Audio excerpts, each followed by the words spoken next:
اللہ تبارک و تعالیٰ کے گھر میں اللہ کی توفیق سے ایک نیک اور بڑے مقصد کے لیے یہاں جمع ہے۔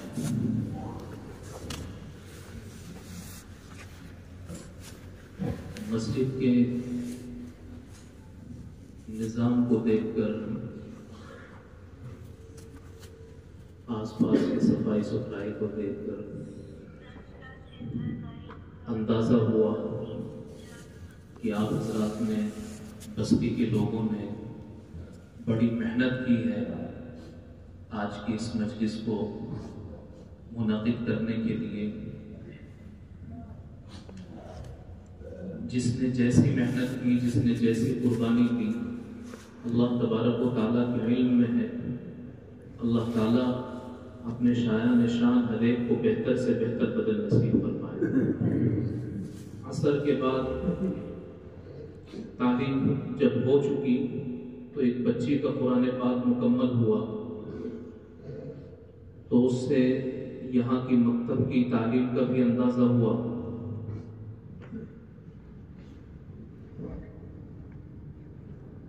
مکتب کا نظام بھی تعلیم کے اعتبار سے، تربیت کے اعتبار سے قابل تعریف ہے۔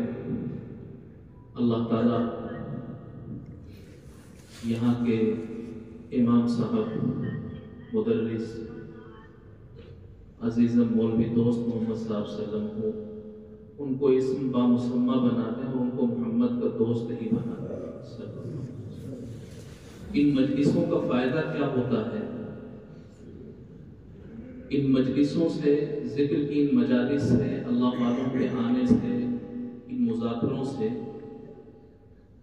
حالات میں اور ماحول میں تازگی آتی ہے، بیداری آتی ہے، ذمہ داری کا احساس ہوتا ہے۔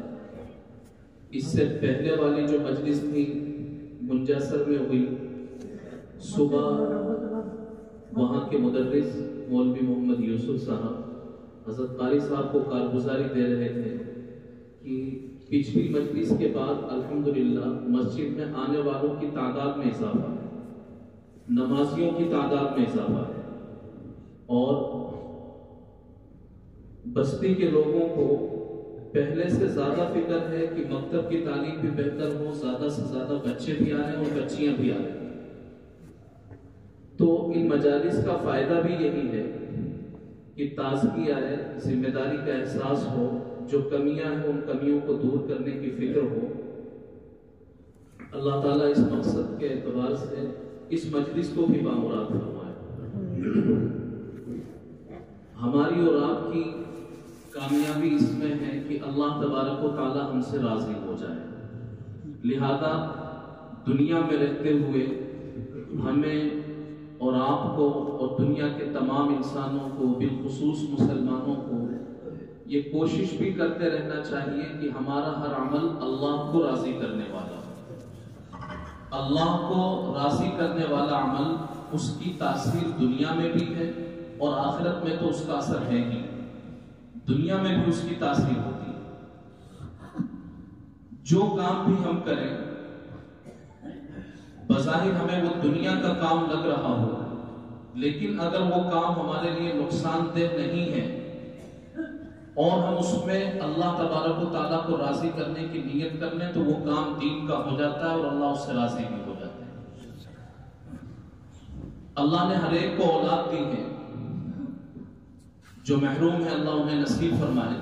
اللہ نے ہر ایک کو اولاد بھی تقریباً عطا فرمائی ہے، تو اولاد کی نعمت ملنے کے بعد اولاد کی دیکھ ریکھ کرتے ہوئے، اس کی پرورش کرتے ہوئے دل میں یہ احساس پیدا کرے کہ میں اس کی پرورش اس لیے کر رہا ہوں، اس کی دیکھ بھال اس لیے کر رہا ہوں، اور اس کے ناز اس لیے برداشت کر رہا ہوں کہ میرا اللہ مجھ سے راضی ہو جائے، تو یہ عمل بھی اللہ کو راضی کرنے والا ہے۔ جو تجارت کرنے والے لوگ ہیں، اپنی دکان پر جانے سے پہلے، اپنے کام کاج کو شروع کرنے سے پہلے وہ دل میں یہ خیال لائیں کہ میں دکان پہ اس لیے آیا، کاروبار کرنے کے لیے اس لیے گھر سے نکلا تاکہ حلال آمدنی حاصل ہو اور میرے اس عمل سے میرے اللہ راضی ہو جائے، تو اس کا وہ کام بھی اللہ تبارک و تعالیٰ کو راضی کرنے والا ہے۔ ایک چرواہا مویشی کو چرانے والا جب وہ اپنے گھر سے نکلے اور اپنے مویشیوں کو لے کر کے نکل رہا ہے اور اس کے دل میں یہ احساس ہے کہ میں جانوروں کو اس لیے چرا رہا ہوں تاکہ اللہ کی اس مخلوق کا پیٹ بھر جائے اور اللہ کی اس مخلوق کی روح کو تازگی ہو اور میرا اللہ مجھ سے راضی ہو جائے. تو جانور چرانے والے کا یہ عمل بھی اللہ کو راضی کرنے والا عمل ہے.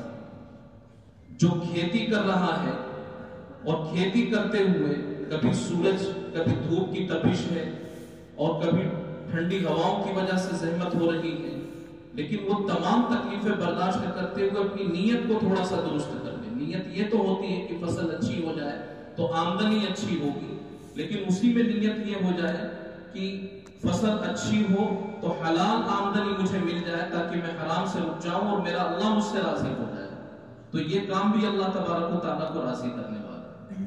غرض یہ کہ دنیا میں ہم جتنے کام کر رہے ہیں، نماز پڑھنا، روزہ رکھنا، قرآن پاک کی تلاوت کرنا، ذکر کرنا، یہ سب تو ہے ہی اللہ کو راضی کرنے والے اعمال، لیکن ان کے علاوہ بھی جو دوسرے اعمال ہیں اگر ان میں ہماری نیت صحیح ہو جائے تو وہ سب بھی اللہ تبارک و تعالیٰ کو راضی کرنے والے اعمال ہیں. اور ہماری اور آپ کی کوشش دنیا کے اندر رہنی بھی یہی چاہیے کہ ہم دنیا سے جائیں اس حال میں کہ ہمارا اللہ ہم سے راضی ہو. اور اس کے اثرات بھی ہوتے ہیں، دنیاوی اثرات بھی اس کے ہوتے ہیں.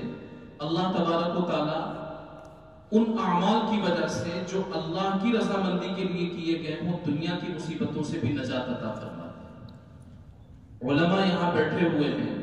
ایک مشہور واقعہ ہے، صاحب مشکات نے بخاری کے حوالے سے اس کو نقل فرمایا ہے کہ بنی اسرائیل کے 3 لوگ تھے اور وہ اپنے گھر سے نکلے، راستے میں تھے کہ اچانک بھیانک قسم کا طوفان آیا، موسلادھار بارش شروع ہوئی اور انہوں نے اپنی حفاظت کے لیے ایک غار میں پناہ لی، ایک پہاڑ کے دامن میں پناہ لی.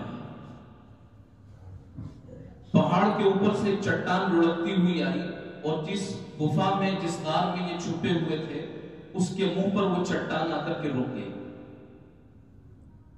اب یہ تینوں لوگ غار کے اندر ہیں، اندھیرا ہے، حبس ہے، گھٹن ہے، سانس لینے میں تکلیف ہو رہی ہے اور باہر بجلیاں چمک رہی ہیں اور بادل گرج رہے ہیں. اندر ان کو بڑی پریشانی ہو رہی ہے اور گھبراہٹ خوب ہوئی. انہوں نے مشورہ کیا کہ اب ہمیں کیا کرنا چاہیے. تو تینوں کے مشورے میں یہ بات آئی کہ ہر ایک اپنا وہ عمل سوچے جو اس نے صرف اللہ کو راضی کرنے کے لیے کیا اور اس عمل کی وجہ سے، اس عمل کے واسطے سے اللہ تبارک و تعالیٰ سے دعا کرے. چنانچہ ہر ایک نے اپنا ایک عمل سوچا اور سوچ کر کے اللہ تبارک و تعالیٰ کو اللہ تبارک و تعالیٰ کو واسطہ دیا اور اللہ سے دعا مانگی. اللہ تبارک و تعالیٰ نے ان کو اس مصیبت سے نجات عطا فرمائی. ایک شخص نے دیکھو، ماں باپ کی خدمت کرنا یہ تو ہمارا ایمانی فریضہ بھی اور اخلاقی فریضہ بھی اور کرتے بھی ہیں، لیکن ماں باپ کی خدمت کرنے کے ساتھ ساتھ دل میں یہ خیال ہو کہ میں اس لیے کر رہا ہوں تاکہ میرا اللہ مجھ سے راضی ہو جائے. تو یہ خدمت کے ساتھ ساتھ اللہ تبارک و تعالیٰ کو راضی کرنے والا عمل بھی ہو جائے. تو ان تینوں میں سے جو پھنس گئے تھے مصیبت میں، ایک شخص نے اللہ تبارک و تعالیٰ کو اپنے ایک عمل کا واسطہ دیا کہ اللہ، میرے بوڑھے ماں باپ تھے اور میرے چھوٹے چھوٹے بچے بھی تھے، میں بچوں کو بھی پالتا تھا اور والدین کی بھی خدمت کرتا تھا اور زندگی گزارنے کے لیے میرے پاس مویشی تھے، جانور، میں ان کو چلاتا تھا اور انہی کا دودھ دوہ کر کے اپنے والدین کی بھی خدمت کرتا تھا، بچوں کو بھی پالتا تھا. ایک دن ایسا ہوا کہ میں جانور کو چلاتے ہوئے دور چلا گیا. جب واپس آیا تو دیر ہو چکی تھی اور میرے ماں باپ سو گئے تھے. میں نے اپنی عادت کے مطابق اور اپنے معمول کے مطابق دودھ دوہا اور دودھ دوہنے کے بعد میں والدین کے سرانے کھڑا ہو گیا.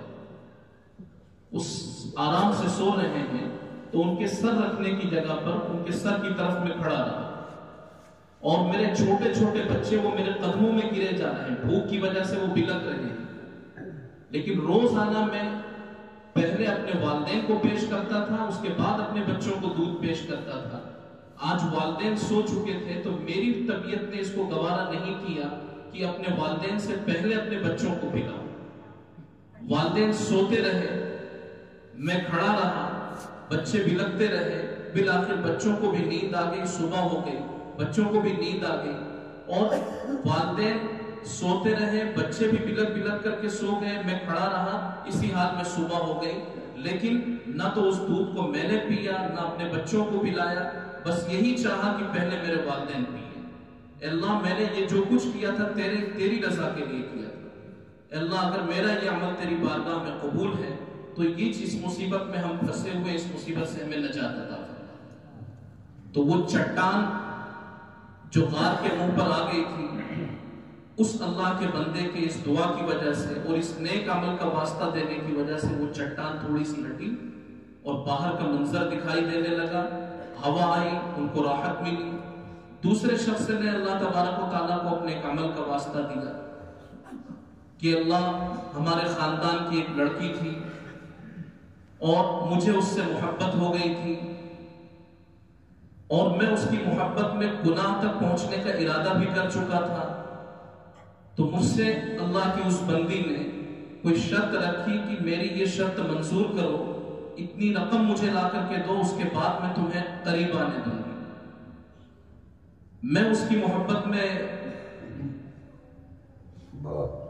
اندھا ہو چکا تھا اور میں نے محنت کر کے اتنی رقم کما لی جتنی رقم کا اس کا مطالبہ تھا، اور وہ رقم میں نے لے جا کر کے اس کو پیش کر دی، اس نے وہ رقم لے لی، اور پھر میں دھیرے دھیرے اس کے جسم سے قریب ہو رہا تھا، تو اس اللہ کی بندی نے کہا کہ اللہ کے بندے پیچھے ہٹ اور اللہ سے ڈر اور میری عزت پر ہاتھ نہ ڈال۔ تو اے اللہ، میں اس وقت پیچھے ہٹا اور گناہ سے بچا، اور یہ عمل میں نے صرف تیری رضا کے لیے کیا تھا۔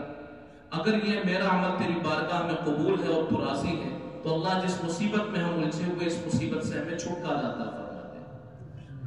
تو اس غار کا منہ اور کھل گیا اور راحت انہیں حاصل ہوئی۔ تیسرے شخص نے بھی اپنے عمل کا اللہ تبارک و تعالیٰ کو حوالہ، اللہ تبارک و تعالیٰ کو واسطہ دیا کہ اللہ، ایک مزدور تھا جس کو میں نے مزدوری کے لیے رکھا، جب اس نے اپنا کام پورا کر لیا تو میں نے اس کو مزدوری دی، وہ اجرت اسے کم لگی، اس نے وہ اجرت اور مزدوری لینے سے انکار کیا اور وہ چلا گیا۔ تو میں نے بھی اس کی اجرت کو استعمال نہیں کیا اور اس کی اجرت کو میں نے کام میں لگایا، یہاں تک کہ نفع ہوتا رہا۔ ایک لمبے زمانے کے بعد میں وہ شخص آیا اور اس نے کہا کہ میری مزدوری اور میری اجرت تیرے ذمے میں ہے، وہ اللہ سے ڈر اور وہ اجرت اور وہ مزدوری مجھے دے دے۔ میں نے کہا کہ یہ جو سارے جانور بندھے ہوئے ہیں، یہ گائے ہیں، بیل ہیں، جانور بندھے ہوئے ہیں، یہ سارے جانور اور یہ چرواہے تیرے ہی ہیں۔ اس مزدور نے یہ کہا کہ اللہ سے ڈر، میرا مذاق نہ بنا۔ میں نے کہا کہ تیرا مذاق نہیں کر رہا ہوں، حقیقت میں یہ تیرا ہی ہے۔ میں نے وہ سارا کا سارا، اس شخص نے وہ سارا کا سارا مال لیا، چرواہوں کو لیا اور لے کر کے وہ چلا گیا، اور اے اللہ، یہ جو کچھ میں نے کیا تھا یہ تیری رضامندی کے لیے کیا تھا، تجھے راضی کرنے کے لیے کیا تھا۔ اللہ، تو میرے اس عمل سے راضی ہے تو مجھے اس سے نجات، اس مصیبت سے نجات عطا فرما۔ اب یہ تین لوگ جو مصیبت میں الجھے ہوئے تھے، تینوں کے الگ الگ کام تھے، تینوں میں سے کوئی بھی کام ہمیں بظاہر ایسا نہیں لگ رہا ہے جو عبادت والا کام۔ پہلا جو کام تھا وہ ماں باپ کی خدمت والا کام تھا، اور دوسرا جو کام تھا وہ اپنے نفس کی حفاظت والا کام تھا، اور تیسرا جو کام تھا وہ معاملات کی صفائی والا کام تھا۔ اس کا مطلب یہ ہے کہ ہم وہ تمام حقوق جو ہمارے ذمے میں وابستہ ہیں ان حقوق کو ادا کریں، والدین کی خدمت کریں، رشتہ داروں کے حقوق کو ادا کریں، اور اللہ تبارک و تعالیٰ کو راضی کرنے کی نیت رکھیں، تو یہ عمل بھی اللہ کو راضی کرنے والا ہے۔ اپنے آپ کو گناہوں سے بچانے والے تمام کاموں سے ہم رکتے رہیں، اور گناہوں سے بچتے ہوئے اور اپنے آپ کو بچاتے ہوئے یہ نیت کریں کہ میرا اللہ اس سے راضی ہو جائے، تو یہ بھی اللہ کو راضی کرنے والا عمل. اسی طرح معاملات کی صفائی، لین دین، اس میں صفائی کا رویہ اختیار کریں، اور یہ کہ میرا اللہ اس سے راضی ہو جائے تو یہ بھی اللہ کو راضی کرنے والا عمل. اور ان مجلسوں کا مقصد ہی یہ ہے کہ ہمارے اندر یہ فکر پیدا ہو کہ دنیا میں ہمیں ہر کام کرتے ہوئے یہ خیال رہے کہ میرا اللہ مجھ سے راضی ہو جائے، میرا اللہ مجھ سے راضی ہو جائے. اور اللہ تبارک و تعالیٰ راضی کتنے جلدی ہوتے ہیں. اللہ کے بہت سارے نام ہیں، ان بہت سارے ناموں میں 99 نام مشہور ہیں. ان 99 نام میں بھی ایک نام ہے الشکور. اللہ تبارک و تعالیٰ کا نام ہے ایک الشکور. اور الشکور کس کو کہا جاتا ہے؟ علامہ آلوسی رحمۃ اللہ علیہ نے الشکور کا مطلب بیان کیا. الشکور الذی یعطی اجر الجزیل علی العمل القلیل. یہ شکور اس کو کہا جاتا ہے جو بندوں کے تھوڑے سے عمل پر بہت زیادہ نوازتے. تو ہماری طرف سے تھوڑا سا عمل بھی ہوگا تو اللہ تبارک و تعالیٰ کی طرف سے نوازش کے سلسلے ہوں گے. ہر وقت ہماری یہ کوشش رہے کہ اللہ ہم سے راضی ہو جائے، اللہ ہم سے راضی ہو جائے. اور جب قیامت کا منظر ہوگا تو اس وقت میں ہر شخص پچھتائے گا. جو دنیا سے کامیاب ہو کر کے گیا ہے وہ بھی پچھتائے گا، اور جو ناکام ہو کر کے گیا ہے جس کے لیے عذاب کا، جہنم کا فیصلہ ہوگا وہ تو پچھتائے گا. جو دنیا سے کامیاب ہو کر کے جا رہا ہے، نیکیاں کر کے جا رہا ہے، اس کو بھی پچھتاوا ہوگا. سوال یہ کہ اس کو پچھتاوا کس چیز پر ہوگا؟ اس کو اس پر پچھتاوا ہوگا کہ دنیا میں اس سے زیادہ نیک کام کر کے کیوں نہیں آیا. جتنی نیکیاں میں نے کی تھی مجھے اس سے زیادہ نیکیاں کرنی چاہیے تھی، میں اتنی کم نیکیوں کے ساتھ میں کیوں آیا. اس کو بھی پچھتاوا ہوگا. اور جو ناکام ہوگا اس کو تو پچھتاوا ہوگا ہی کہ دنیا میں جو اللہ تبارک و تعالیٰ نے مجھے مہلت دی تھی اس مہلت کو میں نے بے مقصدی میں گزار دیا. تو وہاں پچھتاوا ہو اس سے پہلے بہتر یہ ہے کہ ہم یہیں پر پچھتا کر کے اور اپنے اعمال کو، اپنے رہن سہن کو، اپنے رویوں کو، اپنے معاملات کو بہتر سے بہتر بنا دیں اور اللہ تبارک و تعالیٰ کو راضی کرنے کی فکر کرتے ہیں. اور اللہ کا راضی ہونا، ایک دوسری بات یہ ہے کہ اللہ کا راضی ہونا آسان ہے. اللہ ہم سے راضی ہو جائے یہ بہت آسان کام ہے. یہ بہت مشکل ہے کہ ہم بھی اللہ سے راضی ہو جائیں. اور جب یہ دونوں چیز کسی بندے کے اندر آ جاتی ہے تو اس میں صحابیت کا وصف آ جاتا ہے.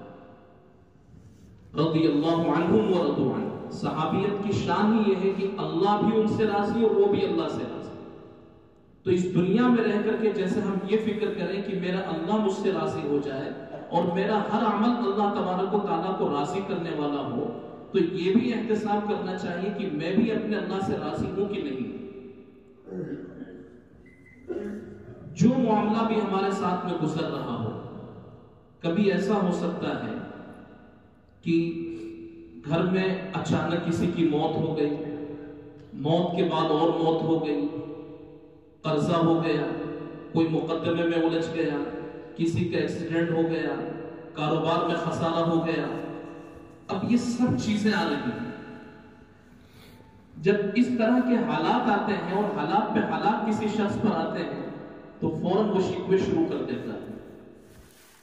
اور شکوے یہاں تک آتے ہیں کہ اللہ تبارک و تعالیٰ کی شان میں گستاخی تک ہو جاتی ہے. اب یہ دیکھنا ہے کہ ہم بھی اللہ سے راضی ہیں کہ راضی نہیں. اللہ کو راضی کرنا بھی ضروری ہے اور اللہ سے راضی رہنا بھی ضروری ہے. جب یہ دونوں چیزیں آتی ہیں تو پھر بندہ مقام عبدیت صحیح طور پر مقام عبدیت پر فائز ہوتا ہے. وہ عبد کا صحیح مصداق بنتا ہے اور صحابیت کی شان اس میں آنے لگتی ہے. صحابی تو خیر کوئی نہیں ہو سکتا، جو ہے وہی ہیں، لیکن ان کے اوصاف اور ان کا رنگ، ان کا آہنگ اس کی طبیعت میں آنے لگتا ہے. تو دونوں چیزوں کی ہمیں فکر کرنا ہے. اللہ راضی ہوتا رہے اور اللہ کو ہم راضی کرتے رہیں اور اپنی ذات اپنا جائزہ اور اپنا احتساب بھی کرتے رہیں کہ ہم بھی اللہ سے راضی ہیں کہ نہیں. جب خوشحالیاں ہوں اور ہر طرف سے منافع ہوں، فائدے ہوں، تو اس وقت تو ہمیں لگتا ہے کہ اللہ تبارک و تعالیٰ راضی ہے، اللہ کی رحمت متوجہ ہے، ہم سے کیا ہوتا ہے، اللہ سے ہی ہوتا ہے، اللہ کی رحمت متوجہ ہے، اللہ نے کیا، زبان سے نکل جاتا ہے۔ لیکن جب مصیبتیں آتی ہیں اس وقت میں انسان گلے شکوے کرنے لگتا ہے۔ تو اللہ کو راضی کرنا اور اللہ سے راضی رہنا، یہ دونوں چیزیں ہمارے اندر آنی چاہیے۔ اور یہ کب آئے گی؟ جب اللہ تبارک و تعالیٰ سے حقیقی طور پر ہمیں محبت ہو، اور اللہ سے محبت، یہ جو مجلسیں ہیں یہ اللہ سے محبت پیدا کرنے کے لیے۔ ابھی جم کر کے ہم نے اللہ تبارک و تعالیٰ کا ذکر کیا اور اعلان یہ کیا گیا کہ یہ تو نمونے کا عمل ہے، اس وقت تو نمونہ بتایا جاتا ہے۔ اصل صبح و شام ہمیں اپنے گھر پر، اپنی مسجدوں میں ذکر کرتے رہنا ہے۔ جب صبح و شام ہم ذکر کرتے رہیں گے، بار بار اللہ تبارک و تعالیٰ کا نام لیں گے، تو اللہ کا نام لیتے اللہ کی محبت گھر کر جائے گی۔ اور جب اللہ کی محبت دل میں گھر کر جائے گی تو پھر یہ احساس پیدا ہوگا کہ میرا اللہ مجھ سے راضی ہے، اور یہ فکر بھی ہوگی اور یہ احتساب بھی ہوگا کہ میں بھی اللہ سے راضی ہوں کہ نہیں۔ تو یہ مجلسیں بنیاد ہیں، ان میں بار بار اللہ تبارک و تعالیٰ کی رٹ لگائی جاتی ہے، اور اس رٹ کی وجہ سے اللہ کی محبت دل میں آتی ہے، اور اللہ کی محبت دل میں آتی ہے تو دلوں کا اور دماغ کا اندھیرا چھٹتا ہے، اور ذمہ داری کا احساس ہوتا ہے کہ ہمیں اس طرح زندگی گزارنی ہے کہ اللہ راضی ہو جائے اور ہم بھی اللہ سے راضی ہوں۔ تو صبح و شام پابندی کے ساتھ ذکر کریں، اس لیے کہ ذکر یہ روح کی غذا ہے۔ ابھی تعلیم میں بات آئی تھی کہ اللہ تبارک و تعالیٰ نے انسانوں کو دو چیزوں سے ملا کر کے بنایا، اس کو جسم بھی دیا، اس کو روح بھی دی۔ تو جسم کی جس طریقے سے حفاظت کی جاتی ہے، ضرورت پڑنے پر اس کو غذا دی جاتی ہے، ضرورت پڑنے پر اس کو دوا دی جاتی ہے، دن میں کئی مرتبہ جسم کو محفوظ رکھنے کے لیے غذائیں دی جاتی ہیں، کھانے پینے کی چیزیں جسم کے اندر پہنچائی جاتی ہیں، اور جسم اگر کسی تکلیف کا شکار ہو جائے تو اس کو دوا کے ذریعے سے درست کیا جاتا ہے۔ تو اسی طریقے سے روح بھی ہے، اور روح کی غذا اللہ تبارک و تعالیٰ کا ذکر ہے، اور روح کا مستقر دل ہے۔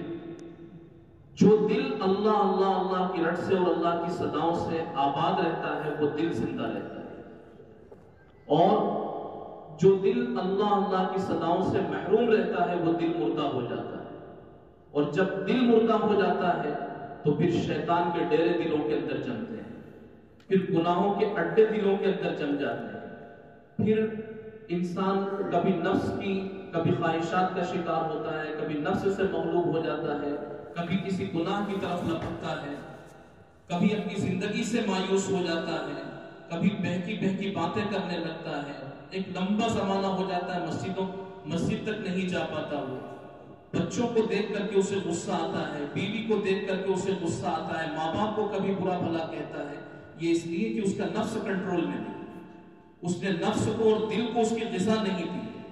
جب نفس کو، دل کو، روح کو اس کی غذا ملتی رہتی ہے تو پھر اس کو اپنی ذمہ داری کا احساس رہتا ہے، دل اس کا زندہ رہتا ہے تو اس کو ذمہ داری کا احساس رہتا ہے، اور دل زندہ ہوتا ہے اللہ تبارک و تعالیٰ کے ذکر سے۔ اور یہ کائنات کی جو رعنائیاں ہیں اور جو سارا کا سارا نظام چل رہا ہے، سورج کا اپنے وقت پر نکلنا، چاند کا نکلنا، غروب ہونا، بارش، اور یہ زمین اور یہ پہاڑوں کا، آبشاروں کا، دریاؤں کا، انسانوں کا، جانوروں کا، سب کا جو نظام چل رہا ہے، یہ اللہ اللہ اللہ اللہ کی صدائیں اس کائنات میں گونج رہی ہیں، یہ اسی کا اثر ہے۔ اور جس دن اللہ اللہ کی صدائیں گونجنا بند ہو جائیں گی، اللہ تبارک و تعالیٰ ان سارے نظام کو فنا کر دیں گے، ختم۔ تو جیسے اس کائنات کو باقی رکھنے والی چیز وہ اللہ تبارک و تعالیٰ کا ذکر ہے، ایسے ہی ہماری روح کو زندہ رکھنے والی چیز اور دل کو زندہ رکھنے والی چیز وہ اللہ تبارک و تعالیٰ کا ذکر ہے۔ صبح و شام پابندی کے ساتھ جو ہمارے بڑے ہمیں ہمارے بزرگ، ہمارے مرشد جس طرح ہماری رہنمائی فرمائے ان کی رہنمائی کے مطابق ہمیں اللہ تبارک و تعالیٰ کا ذکر کرتے رہنا چاہیے۔ اور مفتی زبیر صاحب دامت برکاتہم عصر کی نماز کے بعد مغرب کی نماز سے کچھ پہلے ہم سب کو توجہ دلا رہے تھے کہ اللہ والوں کے ہاتھ میں اپنا ہاتھ ہونا چاہیے اور کسی اللہ والے سے ہماری نسبت قائم رہنا چاہیے۔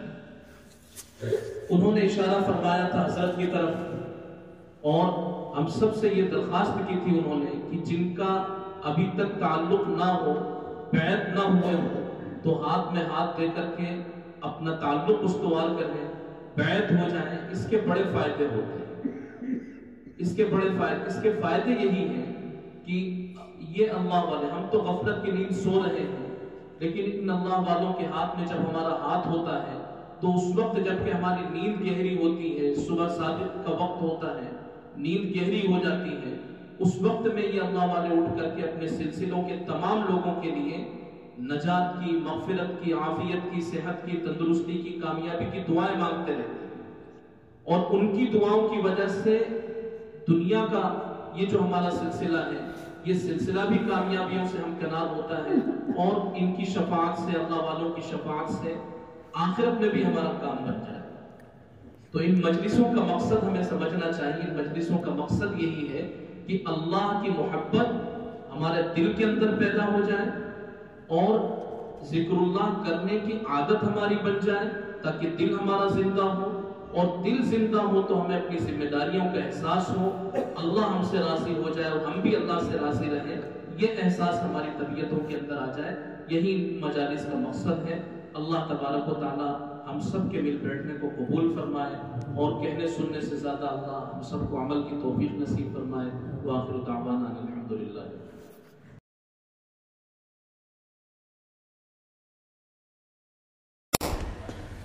Thanks for watching. Don't forget to like, comment, share and subscribe to Al Wahid channel.